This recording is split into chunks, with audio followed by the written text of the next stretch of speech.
Salut à tous, c'est BizBiz. Alors aujourd'hui l'épisode 421 du Zap Image. Comme d'habitude je vous mets des images de foot d'actualité aux images anciennes. On en parle un peu et c'est parti. On va commencer et souhaiter aujourd'hui l'anniversaire de Jean-Michel Aulas qui fête aujourd'hui 69 ans. Donc Jean-Michel Aulas, je pense qu'il y en a pas mal qui connaissent, voilà, ceux qui suivent le foot. Donc c'est le président de l'Olympique Lyonnais. Donc il aime bien envoyer des petits pics, soit dans la presse ou même sur les réseaux sociaux, souvent sur Twitter. Donc bon anniversaire à Aulas. Ensuite les gars, regardez les maillots de la Croatie pour la Coupe du Monde 2018. Donc c'est les maillots officiels, donc parce que ces temps-ci tous les maillots, voilà, des équipes qui vont disputer la Coupe du Monde commencent à être dévoilés. Et cette fois-ci aujourd'hui les gars, on voit les maillots de la Croatie. Donc le maillot domicile, c'est un peu comme les maillots avant de toutes les années précédentes, toujours un quadrillage rouge et blanc. Et le maillot extérieur, c'est la même chose, quadrillage mais noir et bleu. Ensuite cette fois-ci le maillot officiel du Brésil. Donc je sais qu'il y en a beaucoup qui l'attendent ce maillot-là. Donc le Brésil dévoile ses maillots pour la Coupe du Monde 2018. Donc comme d'habitude, le maillot domicile du Brésil c'est toujours un jaune. Donc vous pouvez voir, c'est Neymar, il le porte. Et le maillot extérieur, on voit Paulinho tout en bas à droite, ça sera un maillot bleu pour le Brésil. Ensuite direction l'Espagne. Regardez aujourd'hui la une journal Mundo Deportivo. Donc on peut voir Adrien Rabiot, le milieu français du PSG. Donc c'est marqué: le Barça voulait Rabiot à la une de Mundo Deportivo ce jeudi. Le FC Barcelone a tenté d'inclure Adrien Rabiot dans le transfert de Neymar au PSG cet été. Selon le quotidien catalan, donc le Barça, il savait que Neymar voulait partir. Après il est parti au PSG, mais eux dans le deal voulaient inclure là un joueur du PSG, c'est Adrien Rabiot. Donc là c'est un petit peu plus. Donc Adrien Rabiot aurait pu partir au Barça l'été dernier. Ensuite j'étais cette fois-ci la une journal Marca, aussi un journal espagnol où on voit Antoine Griezmann et Diego Costa. Donc la une journal Marca sur le départ d'éventuel d'Antoine Griezmann au prochain mercato et le retour récent de Diego Costa à Madrid. Donc il a dit, enfin en titre c'est marqué: maintenant que je suis revenu, tu ne peux pas me laisser seul. Donc voilà, il dit ça à Diego Costa parce qu'il sait, voilà, que Antoine Griezmann, c'est quasiment sûr que l'été prochain il partira au Barça. Ensuite on continue avec Diego Costa. Donc il a fait une déclaration, donc c'est un article dans le journal, il a dit: Griezmann est toujours avec nous et j'espère que ça continuera comme ça. Il ne m'a pas dit qu'il partait, c'est sa décision, je ne peux pas intervenir, chacun doit chercher le meilleur, mais à mon avis le mieux pour lui est de rester. Donc voilà, Diego Costa veut absolument qu'Antoine Griezmann voilà, reste à l'Atlético de Madrid. C'est qu'à Griezmann à l'Atlético est beaucoup plus fort que si Griezmann n'est pas là. Donc voilà, Diego Costa veut absolument que Griezmann reste. Ensuite cette fois-ci une déclaration d'Antoine Griezmann, il a dit: la victoire des Bleus en 1998, il a dit: ça fait rêver, ça donne envie de les copier et de tout donner pour ramener cette Coupe du Monde en France. Donc voilà l'objectif bien sûr d'Antoine Griezmann, c'est d'essayer de ramener voilà, la Coupe du Monde voilà, en France. Ce serait un truc de dingue comme s'ils arrivent à remporter ce mondial, l'équipe de France. Après pourquoi pas, ils sont peut-être pas favoris parce qu'il y a 3 nations quand même qui se décrochent, mais voilà c'est des outsiders l'équipe de France et j'en suis sûr qu'ils peuvent aller au bout. Ensuite on va parler de Corentin Tolisso, victime d'une contusion au tibia, est incertain pour France-Colombie demain. Donc voilà une nouvelle sur Corentin Tolisso, donc normalement demain il sera forfait. Ensuite on va parler de Mbappé, est un peu moins décisif que l'an dernier malgré de bonnes statistiques. Donc Mbappé un peu moins décisif par rapport à l'année dernière quand il jouait à Monaco 2016-2017. Donc il a marqué 26 buts, 11 passes D, alors que cette année au PSG 2017-2018, la saison actuelle, il est à 19 buts contre 14 passes décisives, mais il est toujours bien sûr autant décisif. Ensuite on continue avec Mbappé. Donc on peut voir que désormais il portera le numéro 10 en équipe de France. Donc voilà, tous ceux qui avaient des maillots Mbappé floqués, je sais plus c'était quoi son ancien numéro, mais maintenant son numéro actuel ça sera le numéro 10 Et on peut voir que Lucas Hernandez portera le numéro 22 avec les Bleus, alors que Wissam Ben Yedder héritera du numéro 24. Donc voilà, s'il y en a qui commandent des maillots de ces 3 joueurs là, donc vous savez les numéros qu'il faut mettre derrière. Ensuite 80 000 spectateurs sont attendus au Stade de France demain pour France-Colombie. La rencontre se jouera à guichet fermé. Donc on peut voir que les Français sont vraiment impatients de voir cette équipe de France voilà, lors des matchs amicaux et surtout le début de la Coupe du Monde. N'oubliez pas que c'est face à l'Australie. Donc voilà, demain la rencontre guichet fermé. Donc vraiment bravo à tous ceux qui se déplaceront au stade. Ensuite regardez les stats des meilleurs buteurs de l'équipe de France. Donc on voit Ben Yedder parmi les meilleurs Français. Donc but marqué toute compétition confondue depuis 2012. Donc Griezmann plus de 137 buts. Donc vraiment énorme. Voilà les stats de Griezmann. Deuxième Lacazette 126. Troisième Benzema, même s'il ne jouera plus jamais en équipe de France. Enfin je pense qu'il y aura Deschamps au poste d'entraîneur. Et 4 quatrième, c'est Olivier Giroud et Ben Yedder à 106 buts. Donc voilà, c'est pour vous dire vraiment que Ben Yedder, c'est plutôt mérité et logique quand même qu'il soit appelé en équipe de France. Ensuite, Koscielny, Pogba, Giroud, les indiscutables, discutés en club. Donc c'est vrai que ces trois-là, normalement en équipe de France, sont des titulaires indiscutables. Mais dans leur club, c'est plutôt chaud. Parce que Koscielny, déjà Arsenal, voilà, ces temps-ci, il est plutôt remplaçant. Paul Pogba à Manchester United depuis, je crois, fin janvier, il n'est plus du tout titulaire. Des fois, il rentre en cours de match, mais voilà, il ne s'entend plus du tout avec Mourinho. Et Olivier Giroud, donc avant, il jouait à Arsenal, il n'était pas titulaire. Maintenant, il est parti à Chelsea, il n'est toujours pas titulaire. Donc c'est vrai que voilà, avec la France, ils sont tous titulaires, avec leur club, c'est beaucoup plus chaud.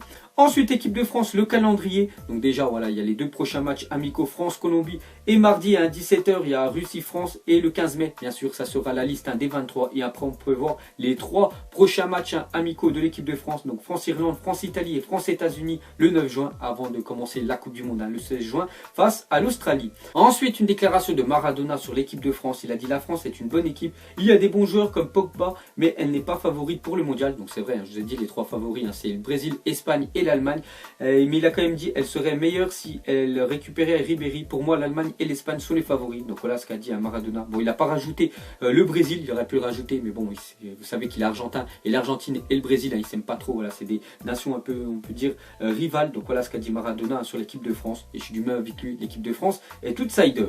Et pour finir avec l'équipe de France, donc quel exploit! Mené 2-0, les Bleuets ont retourné la situation et se sont imposés dans les dernières minutes de ce match du tour élite qualificatif pour l'Euro 2018 des U19. Donc ils perdaient 2-0 face à la Belgique. Ils ont gagné 3-2. Donc c'est vraiment très bien pour se qualifier pour le prochain Euro 2018. Ensuite, une info de dernière minute, et le procureur de Madrid requiert 5 ans de prison et 4 millions d'euros d'amende à l'encontre de Xabi Alonso pour fraude fiscale. Donc lui, ancien joueur du Real Madrid. Il est parti au Bayern Munich. Bon, maintenant il est tout simplement en retraite, Xabi Alonso. Donc on voit qu'il pourrait aller en prison. Bon, après, je sais pas s'il fera voilà, ses années de prison, mais on voit qu'aussi il a une grosse amende. Donc voilà, les gars, une info sur Alonso. Ensuite, une déclaration de Malcolm. Il a dit: le Bayern Munich est l'un des plus grands clubs du monde. Ce serait un rêve d'y jouer un jour. Qui sait, un départ à Munich pourrait bientôt devenir une réalité. Donc déjà, cet hiver, il a failli partir. Voilà, il y a pas mal de rumeurs qu'il pouvait partir du côté de Manchester, du côté de Arsenal en Première Ligue. Mais du coup, il est resté en France, à Bordeaux. Et on voit que lui, son rêve serait de jouer voilà, au Bayern Munich. Donc pourquoi pas cet été. Ensuite, les propriétaires de l'AS Monaco auraient reçu une offre très importante de rachat en provenance du golf, 500 millions d'euros pour 66% des parts du club. Donc en fait, ce serait donc, du golf, déjà c'est Dubaï, Qatar, voilà, des pays qui ont beaucoup d'argent. Donc il y en a un qui serait intéressé pour racheter voilà, les parts de l'AS Monaco. Donc ça pourrait faire un deuxième club avec beaucoup d'argent après le PSG. Donc ce serait très bien pour la Ligue 1. Ensuite, le terrible bilan de Yannick Ferreira Carrasco depuis son arrivée au Dalian Yifeng en Chine, voilà, cet hiver. Donc déjà le premier match qu'il a disputé, son équipe a perdu 8-0. Donc voilà les gars, c'est déjà une sacrée branlée. Le deuxième, ils ont perdu 2-0 face à Guangzhou, et le troisième 3-0 face au Beijing Guan. Donc lui, 0 but marqué voilà, pour Carrasco. Entraîneur viré de son équipe et dernier du championnat voilà, chinois. Donc voilà les stats de Ferreira Carrasco. Bon après là-bas, son salaire est quand même triplé par rapport à ce qu'il touchait à l'Atlético de Madrid. Et il l'a dit, de toute façon il est parti là-bas, c'était pour l'argent. Ensuite, selon le Parisien, Luis Enrique ne sera pas le nouvel entraîneur du PSG.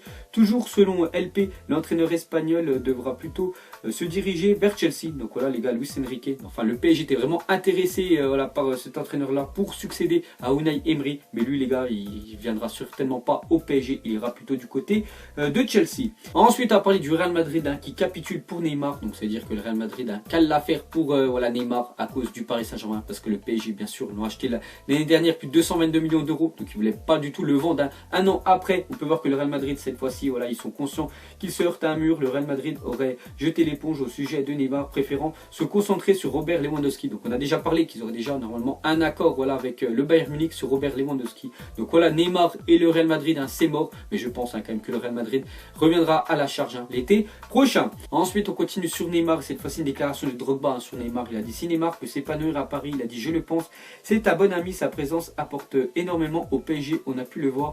Il a les qualités pour gagner le Ballon d'Or à Paris. Il a la détermination. Donc voilà ce qu'a dit Drogba. Donc Neymar, bien sûr, peut se plaire voilà, au PSG et au Paris Saint-Germain. Neymar peut gagner le Ballon d'Or selon Drogba. Ensuite, une déclaration de Mouktar Diakabi, donc le défenseur de l'Olympique lyonnais. Il a dit si on termine pas troisième de la Ligue 1, ce sera un échec. Donc c'est vrai, parce que l'objectif de l'Olympique lyonnais, c'est de disputer la prochaine Ligue des Champions. Donc les 2 premières places, je pense que ça va être chaud, parce que Paris, impossible de les rattraper. Deuxième, Monaco. Il faudrait que Monaco perde pas le mal de matchs pour que Lyon passe deuxième. Donc c'est quasiment mort. Donc la 3e place va se jouer entre Marseille et l'Olympique lyonnais. N'oubliez pas que Lyon est toujours 4e à 2 points de Marseille. Ensuite, on va parler d'Alexis Sanchez, est isolé et malheureux à Manchester United. Donc vous savez déjà qu'il est parti cet hiver à Manchester avant de jouer à Arsenal. Donc déjà, une petite info, c'est le joueur le mieux payé de la première ligue. Il touche quand même plus de 700 000 euros par semaine, ce qui fait à peu près 22 millions d'euros à l'année. C'est énorme. Donc voilà ce qui touche à quand même Sanchez. Donc depuis son arrivée à Manchester, je crois qu'il a marqué seulement un but, une passe D en plus de 11 matchs. Donc voilà, c'est plutôt moyen quand même pour un nouveau joueur, le joueur le mieux payé de la première ligue. Donc selon le Daily Mail, Alexis Sanchez ne se plairait pas à Manchester, il se sentirait isolé et tout simplement il regretterait d'être parti à Manchester. Donc j'espère que ça va mieux aller pour lui, parce que c'est quand même un joueur fantastique, Alexis Sanchez, quand il est vraiment dans son match, et ces temps-ci c'est vraiment compliqué pour lui. Ensuite, on continue avec une autre info du Daily Mail, et on peut voir que Manchester United aurait fait de Gareth Bale une cible prioritaire pour cet été. Donc Gareth Bale, pour moi déjà, il est en fin de cycle au Real Madrid, j'en suis sûr. C'est sa dernière quand même saison au Real, ça fait plus de 5 ans quand même qu'il est là, donc je pense qu'il va partir, et pourquoi pas retourner en première ligue. C'était vraiment un championnat qu'il avait fait découvrir à toute la planète entière, et j'en suis sûr qu'il est plus adapté dans le championnat anglais que le championnat espagnol. Donc peut-être un retour de Gareth Bale. Et du côté de Manchester, parce qu'on sait que Manchester c'est plutôt moyen, on a bien vu en Ligue des Champions avec Gareth Bale, ça pourrait être mieux. Ensuite, voici tous les demi-finalistes de la Ligue des Champions depuis 2012. Triste constat, seul Monaco fait une apparition pour la France. Donc c'est vrai que depuis 2012, on voit pas mal de clubs espagnols, surtout 3, le Barça, l'Atlético et surtout le Real. On voit un club allemand, le Bayern Munich, pas mal de fois. On voit Chelsea aussi, le Borussia, la Juventus, City, et juste un club français qui est l'AS Monaco. On voit pas de PSG. Ensuite, à parler de Marek Hamšík, vient de remporter le prix du joueur slovaque de l'année pour la 7e fois de sa carrière, un record. Donc il a gagné en 2009, 2010, 2013, 14, 15, 16 et 17. Donc hier on parlait de Cristiano Ronaldo qui l'a remporté aussi pas mal de fois avec le Portugal. Zlatan l'a remporté pas mal de fois avec la Suède, et Marek Hamšík pas mal de fois avec la Slovaquie. Et pour finir ce Zap Image, donc regardez le compte à rebours aujourd'hui. Donc c'est marqué Coupe du Monde J-85, donc bientôt quand même le début. Et la stat aujourd'hui, c'est marqué ils ne sont que 8 pays à avoir remporté la Coupe du Monde, donc club fermé. Donc vous mettrez en commentaire, pour ceux qui savent, les 8 pays qui ont remporté la Coupe du Monde. Donc moi je les ai en tête, je vous donnerai la réponse demain. Donc voilà les gars, la fin de Zap Image 421. Donc si ça vous a plu, un petit like et je vous ferai l'épisode 422 demain. Donc moi je vous laisse et je vous dis à la prochaine comme d'habitude. Ciao à tous. Je sais même pas comment s'appelle, elle doit passer vers 20h. Les yeux rivés vers le ciel, en vrai j'ai mal, j'y pense encore. Mon poteau en cellule, il me manque c'est quand qu'il sort. Ok je me cale, toujours au fond du cas. Comme au virage, à Marseille ça crie aux armes. J'ai pas le permis.